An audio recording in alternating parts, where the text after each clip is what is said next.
Welcome back to Doctors Teach, the podcast where we don't sugarcoat the messy stuff in medical education. Today's topic, emotion and remediation. And no, I'm not talking about your emotions, though let's be real, those probably show up too. I'm really talking about what happens when a resident breaks down crying or flips the table emotionally. So whether it's tears, silence, defensiveness, or full-blown anger, this moment happens. And the way you handle it, it matters just as much as what's written in the remediation plan. So I'm sure this has happened to all of us a time or two, but you walk into the meeting with a plan, you've got all your talking points, your documentation, and maybe even the entire remediation team in the room for backup. You sit down, you start walking through the remediation plan, and boom, the resident starts crying or shuts down completely or gets angry and says something like, "This is ridiculous and none of my friends are on remediation," or "You never liked me," or "You're just trying to ruin my career." So cue the internal panic, right? You thought you were running a calm, supportive meeting, and now you're kind of in the middle of an emotional crisis.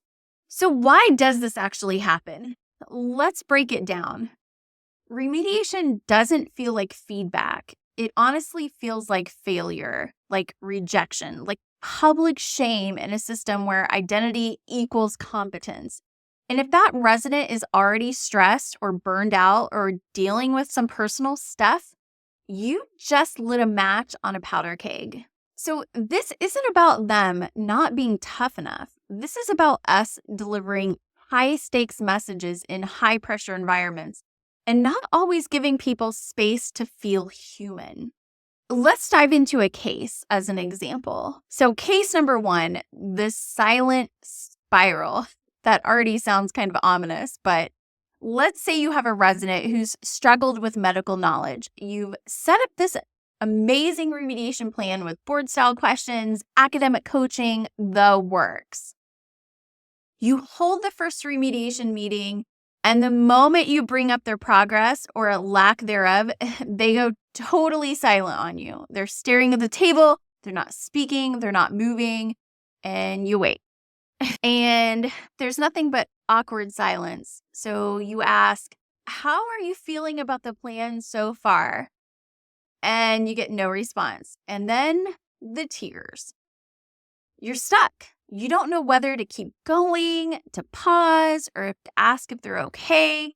And you start wondering, did I just break them? Did I just break this resident? And this is where you say to yourself, man, my job is really difficult.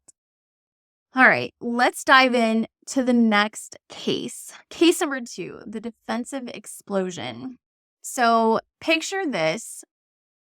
This particular resident has been getting ongoing feedback about unprofessional communication. Your CCC has reviewed multiple reports.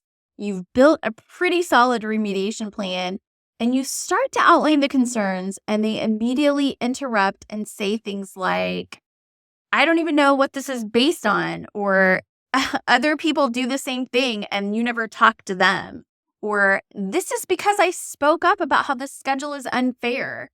So they're escalating, right? You're trying to stay calm, and now the focus is off of their behavior and squarely on how unfair this whole process feels.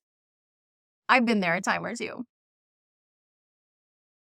All right, so strategy number one, prepare for the reaction. This isn't just about delivering the message. You've got to prepare for the emotional response that might follow, and that means leave time in the meeting for pause, reflection, or even regrouping. It's okay to stop and just take a minute. You need to normalize the fact that the resident may be overwhelmed or feeling upset. And then also have water, tissues, and a calm, neutral space for this whole discussion to take place. You can say things like, "This might be hard to hear," or "I understand that," or "Take a moment, we can walk through it together." My favorite response in kind of this moment is, "It's okay. This doesn't make you weak. It makes you human, and we can work through it." Give them a chance to let their emotion out and to show that this is a really distressing moment for them. All right, strategy number 2, hold boundaries without escalating. So if a resident gets angry, it's really important to just stay grounded. This isn't the time to match their energy or try to fix the emotion. You can say things like, I can tell this is really frustrating. I want to make sure we get through this productively, so let's just slow down for a minute. Or, we're not here to punish, we're here to support you. But support means accountability too. You can also say things like, I hear you, and I also need to finish walking through the plan so that you know what's expected. So in this instance, you're really validating without surrendering. All right, strategy number 3, bring a resident advocate. I talk a lot about this in my course, the Elevate Remediation Fast Track course. Having a resident advocate is just essential. They need to be part of the remediation team, and really their only job is just to support the resident. They're not involved in remediation activities. They're not involved in the process. It's really important for them to, support the resident, not the process, help debrief afterwards. And honestly, this kind of reduces the us versus them idea. I want residents to really feel like they're supported through the whole process. And so having that advocate, this one is just really underrated. Having someone in the room whose only job is to support the resident, not deliver the message, it's a game changer.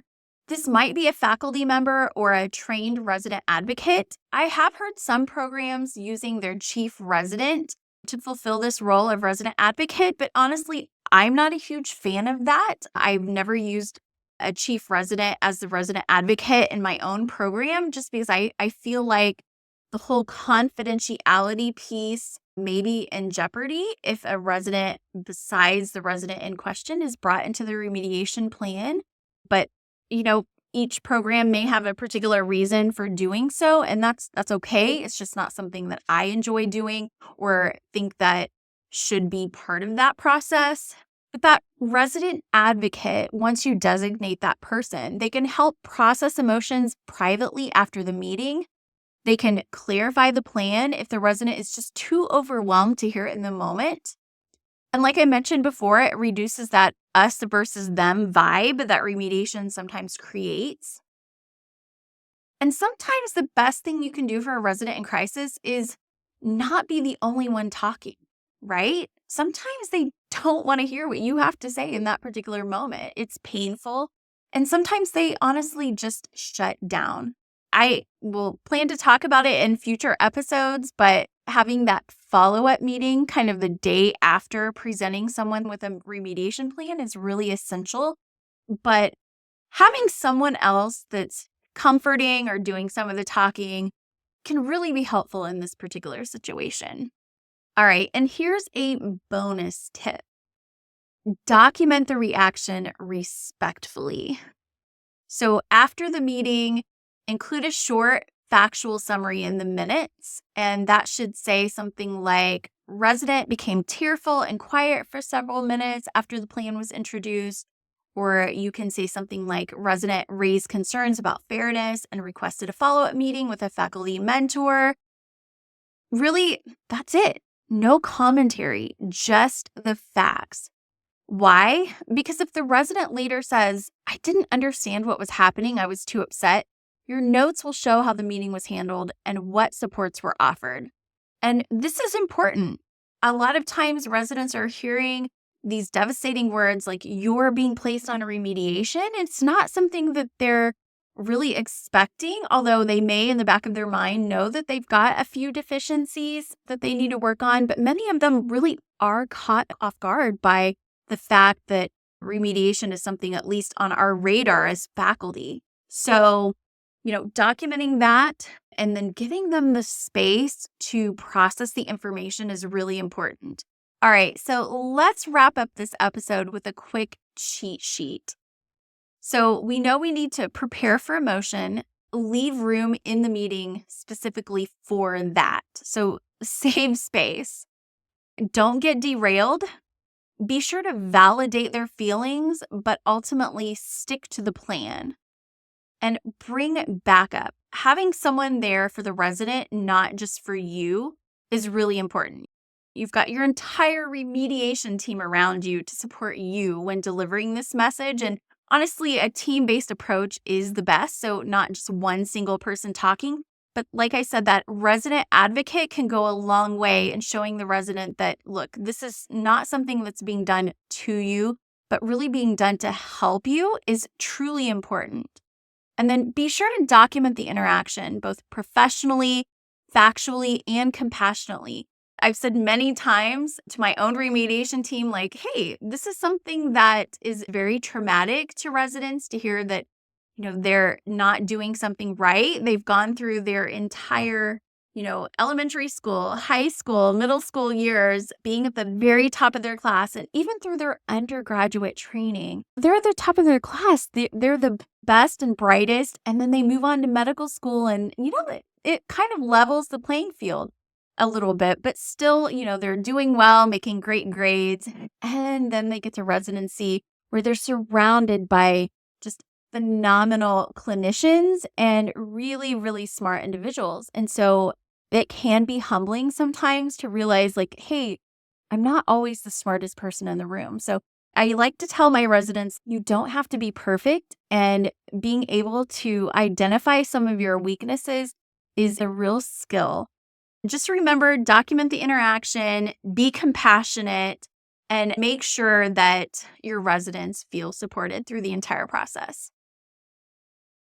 All right, so in the next episode, we're going to talk about what happens when faculty don't agree on whether remediation is even needed. So, spoiler alert, it gets messy. All right, thanks for supporting my podcast. And if you're watching on YouTube and want more help navigating difficult remediation situations, be sure to download the free introductory lesson of the Elevate Remediation Fast Track course, or take the free remediation assessment at www.docmaclearning.com. Links are in the description, so as always, grab what you need, and I'll see you in the next episode.